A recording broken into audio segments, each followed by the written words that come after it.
우리 이번에는 함수에 대해서 공부해 보도록 하겠습니다. 함수라는 것은 일단 정의가 되고, 그리고 호출이 되게 되면 특정한 기능을 수행할 수 있도록 작성이 됩니다.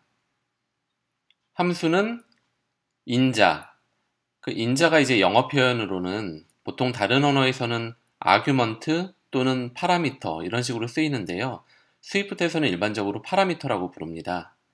이 인자와 반환값, 즉 return value가 각각 있는 경우와 없는 경우로 구분할 수 있겠습니다. 우선 가장 간단한 함수는 인자도 없고 return 값도 없는 경우일 것입니다. 이런 함수를 한번 정의를 해볼까요?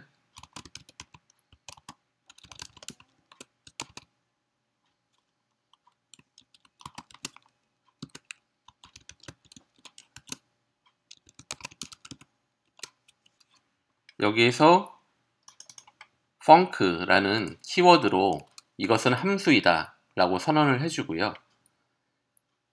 이 print 예라는 것이 함수의 이름, 함수명이 되겠습니다. 그리고 이 괄호에 이제 인자를 적어주게 되는데 우리는 첫 번째 예로 인자가 없는 경우니까 이렇게 빈 괄호를 적어주도록 하겠습니다. 그리고 이 함수가 호출되었을 때 예라는 문구를 출력을 해주는 그런 함수가 되겠습니다. 이것이 함수의 정의이고요. 이 지금 만든 함수를 호출을 하려면 함수명을 적어주면 됩니다. print 예라고 적어주게 되면 이렇게 예라고 찍히는 것을 확인하실 수가 있겠습니다. 두 번째로 인자만을 가지는 함수를 보겠습니다. 즉 return 값은 없는 경우가 되겠습니다. func print something이라고 해볼까요? 그리고 괄호 안에 인자의 이름, 인자명이 value가 되겠고요. 이 인자는 어떤 형을 가지냐? 문자열의 형을 가지는 value라는 인자가 있는 함수가 되겠습니다.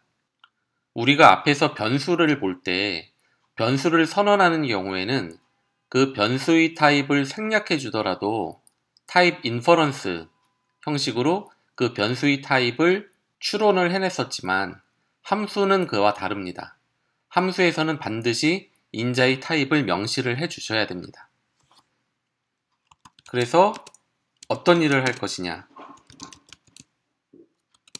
value를 찍어주자. 즉 인자로 받은 어떤 value라는 문자열을 출력을 해주는 그런 함수가 되겠습니다. 그래서 마찬가지로 이 함수로 호출하려면 print something 이라고 하고요. 이 괄호 안에다가 우리가 출력을 해달라고 이 함수에 요청할 문자열을 보내줘야 됩니다. 마찬가지로 예라고 보내볼까요? 그러면 네, 이와 같이 출력되는 것을 확인할 수가 있습니다. 이것이 이제 인자를 가지는 함수의 예가 됐었고요. 세 번째로 이번에는 인자는 없이 return 값만을 가지는 함수를 보도록 할까요? func return something 이라고 이번엔 해보겠습니다. 인자가 없기 때문에 빈 괄호를 써주면 되고요. 그럼 return 값을 어떤 걸 줄 거냐라고 할 때 이렇게 대쉬 화살표를 해주고 return하는 값의 타입을 명시해 줘야 됩니다. 우리는 문자열을 return 해주겠다 라고 스트링을 적어주도록 하겠습니다. 그리고 함수의 몸체에 돌려주기 때문에 return 이라는 키워드를 적고 문자열을 하나 적어보죠. You want this? 네가 원한 게 이거냐 라고 해가지고 이렇게 실행문에 반드시 return 키워드를 이용해서 이 바로 위에서 지정한 return 값이 스트링의 형이기 때문에 우리도 return을 이렇게 스트링을 해주는 것입니다. 그리고 이걸 이제 호출할 때는 함수명을 적어주면 되겠죠. return something. 인자가 없기 때문에 이렇게 빈 괄호로 호출을 해주게 되면 이게 호출이 되는데 반환값이 스트링이니까 이것을 return해서 실제로 이렇게 찍히게 되는 결과를 볼 수가 있는 것입니다. 참고로 return 값이 있는 경우에는 이런 화살표 같은 걸 이용해 가지고 그 형을 명시를 해줬는데요. 우리가 이 앞에 두 가지 예에서는 리턴 값이 없는 경우이기 때문에 이런 화살표, 형 이런 게 생략되어 있었습니다. 그런데 사실 이거를 사용하는 방법도 있거든요. 그거는 이제 참고만 하시면 될 것 같은데, 이렇게 쓰거나 아니면 화살표를 해주고 void, 아무것도 리턴하지 않는다는 의미거든요. 이렇게 써줘도 마찬가지 결과입니다. 리턴형이 없는 경우에는 다시 한번 말씀드리면 이렇게 아무것도 리턴형을 안 써줘도 되고, 아니면 void라고 써줘도 동일하다. 참고하시기 바라겠습니다. 이제 네 번째 경우로 인자와 리턴 값을 모두 가지는 함수를 보도록 하겠습니다.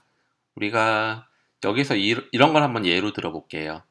직사각형의 폭과 높이를 인자로 받아서 곱셈 연산을 해가지고 그 도출되는 넓이를 리턴해주는 함수를 만들어 보도록 하겠습니다. func rectangle size라고 할까요?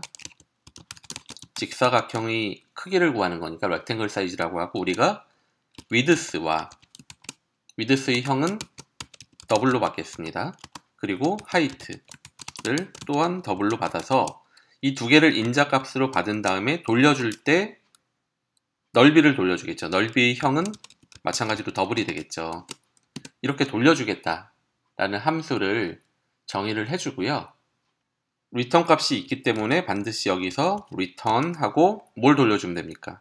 width 곱하기 height가 되겠죠. 이렇게 함수를 정의를 해주고, 이 함수를 호출을 할 때 인자를 주고 그리고 리턴 값을 돌려받아야겠죠. 그래서 리턴 값을 돌려받을 상수를 우리가 rectangle area라는 상수를 하나 선언을 해주고요. 여기에서 이제 호출을 해주겠습니다. rectangle size는 width를 몇이라고 해볼까요? 우리가 5 그리고 height를 10이라고 해서 호출을 하게 되면 이 rectangle area라는 거에는 5 곱하기 10은 50이라는 더블형의 값이 저장이 될 것입니다.